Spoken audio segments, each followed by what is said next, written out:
ایمان کو مضبوط کرنا 1-2-2 میرے پاس ایک خیال تھا جسے میں شیئر کرنا چاہتا تھا۔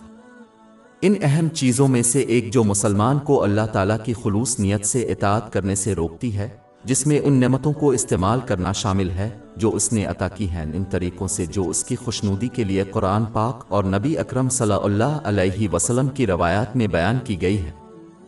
ان پر کیا غیر فعال اور فعال تنقید اور تضحیک کا سامنا کرنا پڑتا ہے ان لوگوں کی طرف سے جو اللہ تعالیٰ پر ایمان نہیں رکھتے، کمزور ایمان رکھنے والے مسلمانوں کی طرف سے۔ یہ دونوں گروہ ان عقیدت مند مسلمانوں کی عقیدت اور فرما برداری کو حقیر سمجھتے ہیں جو ان نعمتوں کو استعمال کرنے کا انتخاب کرتے ہیں جو انہیں اللہ تعالیٰ کی خوشنودی کے لیے دی گئی ہیں، بجائے اس کے کہ ان کو اپنے لیے راضی کرنے کے طریقوں میں استعمال کرے۔ وہ اپنی خواہشات پر قابو پاتے ہیں اور اپنی خواہشات کے مطابق زندگی گزارنے کے بجائے اسلام کے وضع کردہ ضابطہ اخلاق پر عمل پیرا ہوتے ہیں۔ جو لوگ اللہ سبحانہ و تعالی کی اطاعت کی قدر نہیں سمجھتے، جس میں دونوں جہانوں میں ذہنی اور جسم کا سکون شامل ہے، وہ سمجھتے ہیں کہ یہ متقی مسلمان دیوانے ہیں، اور ان کے اس رویے کے نتیجے میں وہ دنیا کی آسائشوں سے محروم ہو رہے ہیں۔ ان کی مثال دو لوگوں کی سی ہے جنہیں ایک ایسا کھانا پیش کیا جاتا ہے جو لذیذ معلوم ہوتا ہے، لیکن ان میں سے صرف ایک کو جو بصیرت رکھتا ہے اسے احساس ہوتا ہے کہ کھانا زہریلا ہے۔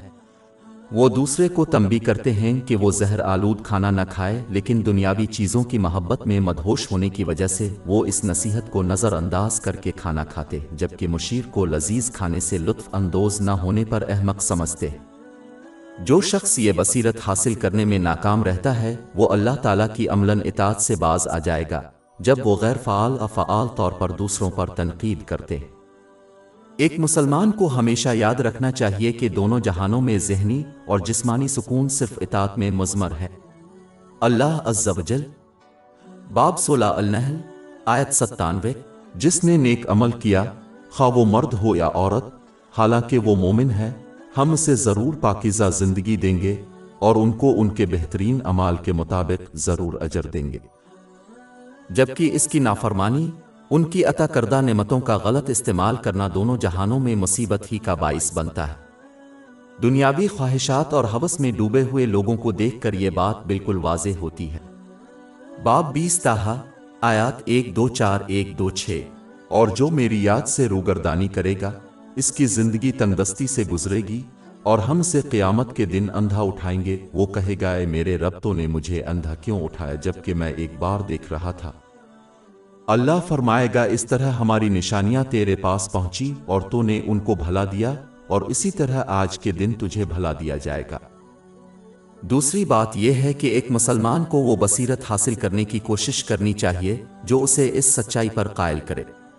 یہ اس وقت حاصل ہوتا ہے جب کوئی شخص اسلام کی تعلیمات کو سیکھتا اور اس پر عمل کرتا ہے، اور جب وہ دوسروں کے انتخاب کے نتائج کا مشاہدہ کرتا ہے، جیسے کہ دنیاوی آسائشوں میں ڈوبنے والے اکثر پریشانی، تناؤ، ڈپریشن اور خودکشی کے رجحانات کا سامنا کرتے ہیں۔ یہ بصیرت اس بات کو یقینی بنائے گی کہ انسان ہر وقت اللہ تعالیٰ کی مخلصانہ اطاعت کو برقرار رکھے۔ باب 2 البقرہ آیت 212 کافروں کے لیے دنیا کی زندگی مزین کر دی گئی ہے اور وہ ایمان والوں کا مذاق اڑاتے ہیں، لیکن جو لوگ اللہ سے ڈرتے ہیں وہ قیامت کے دن ان کے اوپر ہوں گے، اور اللہ جسے چاہتا ہے بے حساب رزق دیتا ہے۔ ہماری ویب سائٹ www.sheikhpod.com پر 400 سے زیادہ مفت e books, audio books, infographics, podcast اور بلاگ دستیاب ہے۔